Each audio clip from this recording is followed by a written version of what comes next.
दोस्तों, आज की हमारी वीडियो एक ऐसी बदतमीज शहजादी के बारे में है जिसे अपनी खूबसूरती पर बड़ा नाज था, लेकिन उसकी शादी बदकिस्मती के साथ एक भिखारी के साथ हो गई। उसकी शादी भिखारी के साथ क्यों हुई और उसने किस तरह के मुश्किल हालात में जिंदगी गुजारी, इस कहानी को मुकम्मल समझने के लिए वीडियो को आखिर तक जरूर देखें। और अगर वीडियो पसंद आए तो हमारे चैनल को सब्सक्राइब करें।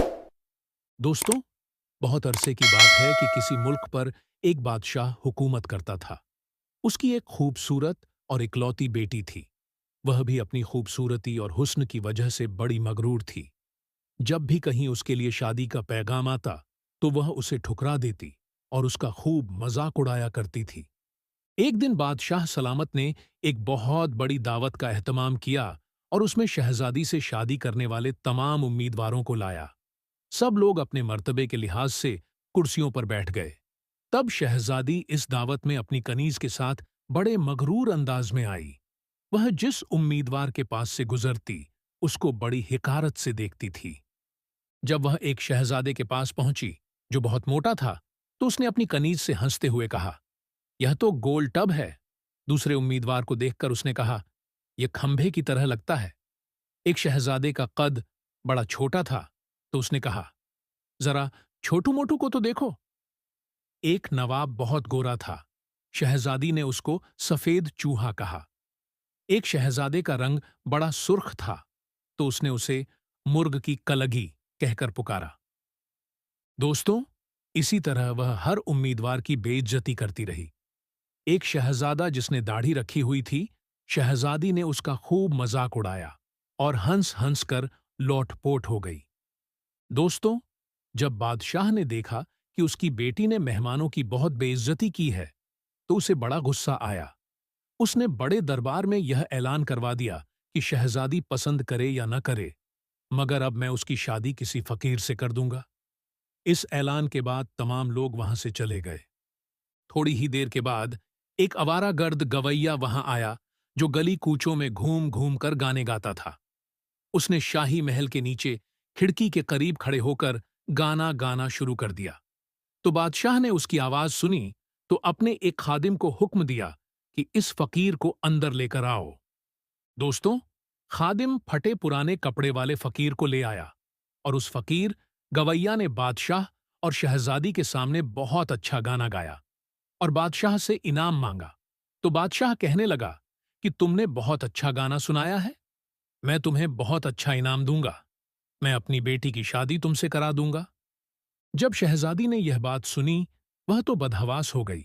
वह बहुत रोई पिटी, मगर बादशाह ने एक न सुनी। बादशाह ने उसे डांटते हुए कहा, मैंने मेहमानों के सामने कसम खाई थी कि तुम्हारी शादी किसी फकीर से करूंगा। अब मैं वह कसम पूरी कर रहा हूं। यह कहकर बादशाह सलामत ने काजी शहर को बुलवाया और मगरूर शहजादी की शादी आवारागर्द गवैया के साथ करा दी और फिर हुक्म दिया कि तुम अपने शौहर के साथ जाने की तैयारी करो। दोस्तों, शहजादी रोती पिटती उस फकीर के साथ चल पड़ी। रास्ते में वह एक जंगल से गुजरे। इतने बड़े जंगल को देखकर शहजादी हैरान रह गई। उसने फकीर से पूछा, यह शिकारगाह कैसी है? तो फकीर ने कहा, मैंने सुना है तुमने एक दाढ़ी वाले शहजादे का मजाक उड़ाया था। यह जंगल उसी का है। अगर तुम उससे शादी कर लेती तो यह तुम्हारी मलकियत हो जाती। तो शहजादी कहने लगी, आह, मैंने यह क्या कर दिया? और वह ठंडी सांस भरकर रह गई। उसके बाद वह लोग एक खूबसूरत बगीचे में पहुंचे, जिसको देखकर शहजादी ने फिर पूछा, यह बाग किसके हैं? तो फकीर बोला, यह बाग भी उसी दाढ़ी वाले के हैं। शहजादी ने अफसोस भरे लहजे में कहा, मैं भी कितनी बदनसीब हूं। फिर वह एक बड़े अजीमोशान शहर में दाखिल हुए। दोस्तों, इतना बड़ा और खूबसूरत शहर देखकर शहजादी तो हैरान रह गई।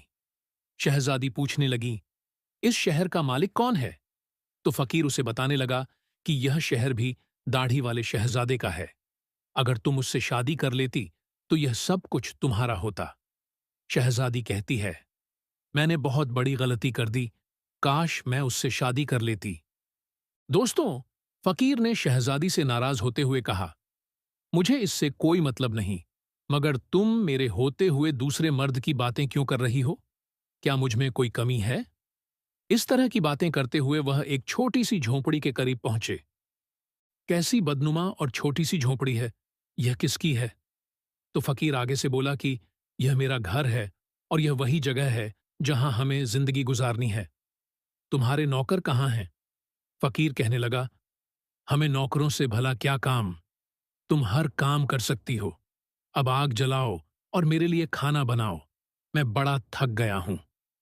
दोस्तों, चूंकि शहजादी को खाना पकाना तो नहीं आता था, इसीलिए फकीर ने उसकी मदद की और कुछ देर के बाद उन्होंने उल्टा सीधा खाना पकाकर खा लिया और फिर वह सो गए। दूसरी सुबह फकीर ने शहजादी को जगाया तो शहजादी दिन भर काम करती रही और ऊपर से जली कटी बातें भी सुनती रहीं, मगर सब्र के सिवा अब कोई चारा नहीं था। इस तरह उन्होंने कुछ दिन गुजार दिए।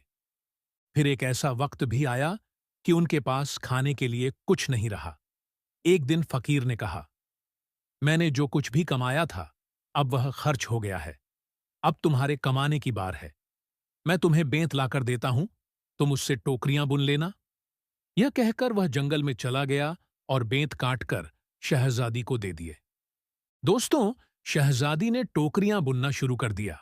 उससे पहले शहजादी ने कभी भी मेहनत वाला काम तो किया ही नहीं था, इसलिए उसकी उंगलियां जख्मी हो गईं और उनसे खून बहने लगा।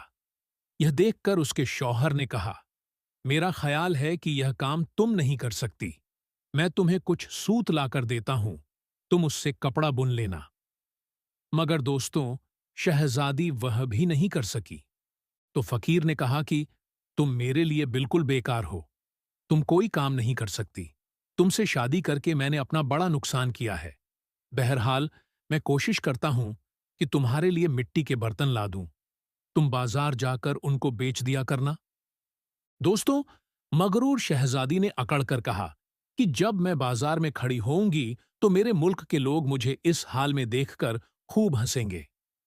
फकीर बोला, यह मेरा मसला नहीं है। अगर तुम भूख से मरना नहीं चाहती तो तुम्हें यह काम करना ही पड़ेगा। दोस्तों, मिट्टी के बर्तन बेचने का काम बहुत अच्छा चल पड़ा। लोग जब एक खूबसूरत लड़की को बाजार में बर्तन बेचते देखते तो उस पर तरस खाकर कुछ न कुछ जरूर खरीद लेते। इस तरह बर्तन बिकते गए तो फकीर ने और बर्तन लाकर दे दिए। उसी दौरान एक बदमिजाज सिपाही वहां से गुजरा। उसने बाजार के बीच में बर्तन रखे हुए देखे तो उन्हें लात मारकर तोड़ दिया और कहा, आइंदा इस तरह रास्ता न घेरना। शहजादी बहुत परेशान हुई।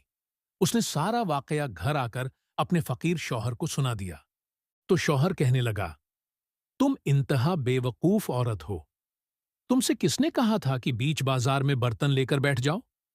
आखिर वहां से लोगों को गुजरने में दुश्वारी होती है।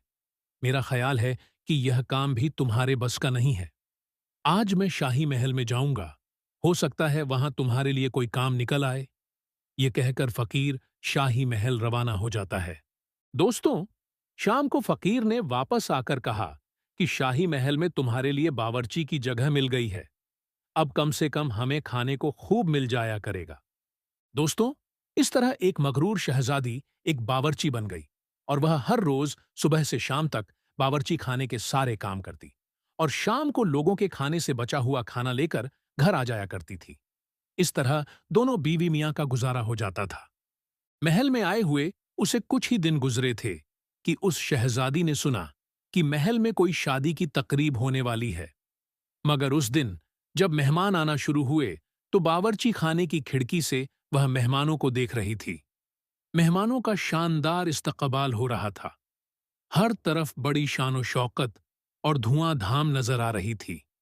लेकिन शहजादी अपनी किस्मत पर आंसू बहा रही थी और अपने गरूर और तकब्बुर और बेवकूफी पर पछता भी रही थी।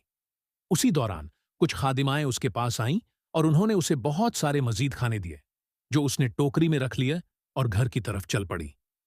अभी वह महल के दरवाजे से गुजर ही रही थी कि अचानक एक बहुत ही उम्दा लिबास में मलबूस एक शानदार और खूबसूरत आदमी उसके सामने खड़ा था।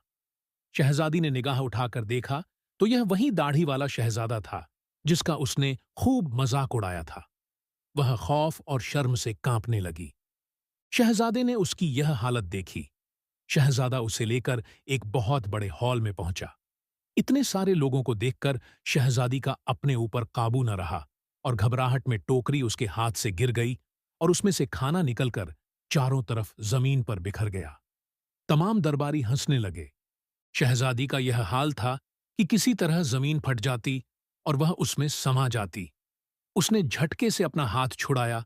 वह भागना चाहती थी, लेकिन शहजादे ने लपक कर उसे दोबारा पकड़ा और बड़ी नरमी से बोला, क्या तुम मुझे नहीं पहचानती? मैं वही आवारागर्द गवैया हूं जो तुम्हारे साथ झोंपड़ी में रहता है। मैं वही सिपाही हूं जिसने तुम्हारे बर्तन तोड़े थे। ये सब कुछ मैंने इसीलिए किया था कि मैं तुम्हें पसंद करता था और मैं तुमसे शादी करना चाहता था। अब तुम्हारे गरूर का इलाज हो चुका है और तुम्हें अच्छा सबक भी मिल गया है, इसीलिए उन बातों को भूल जाओ। देखो, आज हमारी शादी की तकरीब हो रही है। और इसी वक्त कनीजें अंदर आईं और उसे अपने साथ ले गईं। शहजादी को नहला धुलाकर दुल्हन का प्यारा सा लिबास पहनाया गया। जब वह तैयार होकर उस हॉल में आई तो उसने देखा कि उसके वालिदैन और तमाम दरबारी वहां मौजूद हैं। तब लोगों ने उसे मुबारकबाद दी। दोस्तों, अब शहजादी बिल्कुल बदल चुकी थी और उसका गरूर अकड़ भी खत्म हो चुका था। अब वह दूसरों से नफरत नहीं करती थी। उसने जिंदगी गुजारने का ढंग सीख लिया था।